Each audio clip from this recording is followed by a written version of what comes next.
عمر بن عبدالعزیز 3 بر اعظم پر حکومت کی. عمر بن عبدالعزیز، بنو امیہ، مروان 9 مہینے حکومت کی. اس کا بیٹا عبد الملک بن مروان 21 برس حکومت کی. اس کا بیٹا ولید 10 سال حکومت کی. اس کا بیٹا سلیمان 2.5 سال حکومت کی.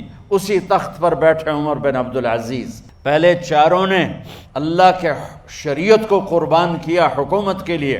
عمر بن عبدالعزیز نے اپنے آپ کو قربان کیا اللہ کے لیے. حکومت کو پاؤں کے تلے رکھا اور اللہ کی رضا کو سامنے رکھا. کیسی سلطنت کی؟ جب گورنر تھے تو 60 اونٹوں پہ سامان چلتا تھا. جب امیر المومنین بنے تو بچے کہنے لگے ماں سے، بچے بچیاں 12 تھے، ماں سے کہنے لگے کہ عید کا موقع آ رہا ہے، ابا سے کہو ہمیں نئے کپڑے تو لے کر دیں.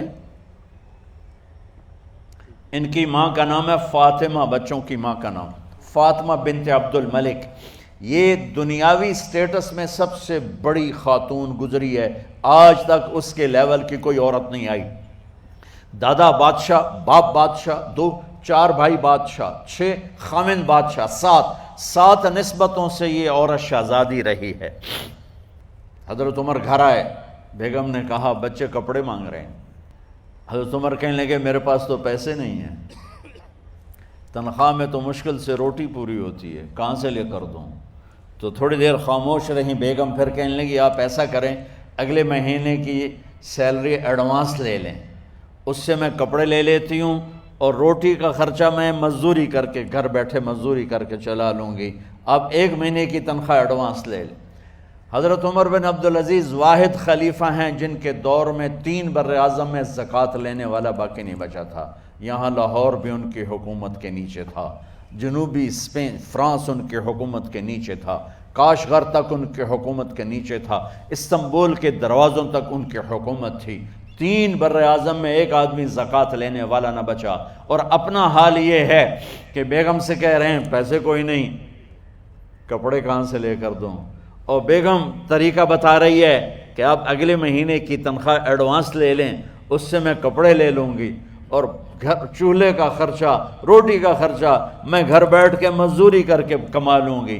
تو حضرت عمر کہنے لگے ہاں یہ ٹھیک ہے.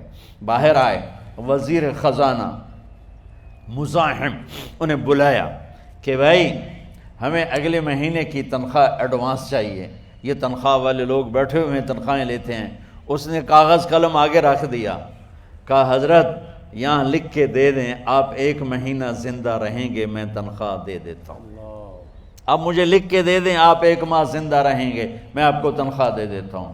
چپ کر کے اٹھے، ایک لفظ نہیں بولے، گھر گئے. حضرت اپنی بیگم فاطمہ سے کہا بیگم بچوں سے کہہ دو کہ باپ کے پاس کپڑے لے کر دینے کی سکت نہیں ہے. اور خزانے ایسے بھرے پڑے تھے کہ زکوٰۃ لینے والا کوئی نہیں تھا. عید کی نماز ہوئی، نماز کے بعد جب ساری فیملی ملنے آئی اور بچے بھی ملنے آئے تو ان کو دیکھ کر ان کی آنکھوں میں آنسو آ گئے. کہنے لگے بچوں آج تمہیں دکھ تو ہوگا اپنے باپ پر کہ ایک جوڑا کپڑا بھی لے کر نہ دیا عید کا. تو ان کے ایک بیٹے نے کہا ابا جان آج ہم بڑے خوش ہیں، ہمارا سر اونچا ہے کہ ہمارے باپ نے مسلمانوں کے مال پہ ڈاکہ نہیں ڈالا، ہمیں قربانی کا بکرا بنایا لیکن مسلمانوں کے مال میں خیانت نہیں کی. یہ ان کا طرز حکومت تھا، اس طرح انہوں نے حکومت کی. گھر میں تشریف لائے تو بیٹیوں سے بات کی تو انہوں نے منہ پہ ایسے دوپٹہ رکھا ہوا، منہ پہ دوپٹہ رکھ کے بات کریں. تو فرمانے لگے کپڑا تو ہٹاؤ، دوپٹہ کیوں رکھا ہوا ہے؟ تو گھر کی خادمہ زور زور سے رونے لگی، کہنے لگی امیر المومنین آج آپ کی بیٹیوں نے کچا پیاز توڑ کے روٹی کھائی ہے تو وہ اس کی بو ہے منہ میں، آپ کو بو سے نفرت ہے اس لیے منہ پہ کپڑا رکھ لیا ہے. تو حضرت عمر اتنا روئے کہ ان کی داڑھی تر ہو گئی. کہنے لگے آخر میں جب تھوڑا آسرے میں آئے کہا میری بیٹیوں تمہارا باپ تمہیں بڑے اچھے کھانے کھلا سکتا ہے لیکن میں جہنم کو برداشت نہیں کر سکتا، میں جہنم کی آگ برداشت نہیں کر سکتا. اب مرنے کا وقت آ گیا. جب وہ گورنر تھے تو 60 اونٹوں پہ ان کا سامان چلتا تھا، اور جب وہ امیر المومنین بنے تو عیادت کے لیے لوگ آ رہے تھے، تو سالے عیادت کے لیے آئے، فاطمہ کے بھائی، کپڑے دیکھے امیر المومنین کے، تو بہن کو ایک طرف کر کے فرمایا، بڑے نیک سرداروں میں سے تھے یہ مسلمہ بن عبد الملک، کہنے لگے امیر المومنین کے کپڑے تبدیل کروا دو، لوگ پوچھنے آ رہے ہیں تو میلے کپڑے اچھا نہیں لگتا، کہا جی بھائی کرواتی ہوں۔ اگلے دن جب وہ حال پوچھنے آئے تو پھر وہی کپڑے تھے، تو انہوں نے ان کو الگ جا کر کہا، بہن میں نے تمہیں کہا تھا کپڑے بدلوا دیتی، کیوں نہیں بدلوائے؟ تو وہ رونے لگیں، کہنے لگی کہاں سے بدلواؤں، جوڑا ہی ایک ہے، جوڑا ہی ایک، کہاں سے بدلواؤں؟ اور حکومت کتنی تھی؟ 3 بر اعظم کی، 3 بر اعظم کی حکومت۔ ہمارا تو پٹواری امان کا نہیں ہے، اور وہ 3 بر اعظم کی سلطنت لے کر ایک جوڑے میں اللہ سے ملنے جا رہا ہے۔ ان کو زہر دیا گیا، جب ان کی موت کا وقت قریب آیا تو انہوں نے رجا بن حیوہ کو بلایا، سننے والی بات ہے بچوں، ان سے فرمانے لگے سنو، میں نے 3 بادشاہوں کو قبر میں اتارا۔ اب بچیاں تو قبرستان جاتی نہیں، ہم تو اپنے ہاتھوں سے قبر میں اتارتے ہیں، اور اوپر مٹی ڈالتے ہیں، اور اوپر اینٹیں ڈالتے ہیں، اور پھر منو مٹی میں دبا کے واپس آتے ہیں۔ یہ منظر آپ بچیوں کے تو دیکھنے کا بھی نہیں ہے۔ وہ کہنے لگے میں نے 3 بادشاہوں کو مٹی میں ڈالا، لیکن ان کے کفن کی گرہ کو جب کھول کے دیکھا تو ان کے چہرے قبلے سے ہٹ چکے تھے، اور رنگ ان کے کالے پڑ چکے تھے۔ ولید بن عبد الملک، سلیمان بن عبد الملک، عبد الملک بن مروان، عبد الملک باپ، ولید بیٹا، سلیمان بیٹا، یہ تینوں کا ان کے چہرے کالے ہو گئے تھے، اور ان کا قبلے سے منہ پھر گیا تھا۔ اب میں مرنے لگا ہوں، مجھے پہلے ضرور چیک کرنا کہ میرا اللہ میرے ساتھ کیا کرتا ہے۔ پہلے تینوں کی ظلم کی حکومت تھی، ان کے چہرے قبلے سے کیوں ہٹ گئے؟ آپ کو عجب بات بتاؤں، ولید بن عبد الملک روزانہ تہجد میں کھڑے ہو کے 10 سپارے پڑھتا تھا، 10 سپاروں کی تلاوت تہجد میں کرتا تھا کھڑے ہو کے، اور قبلے سے چہرہ ہٹ گیا۔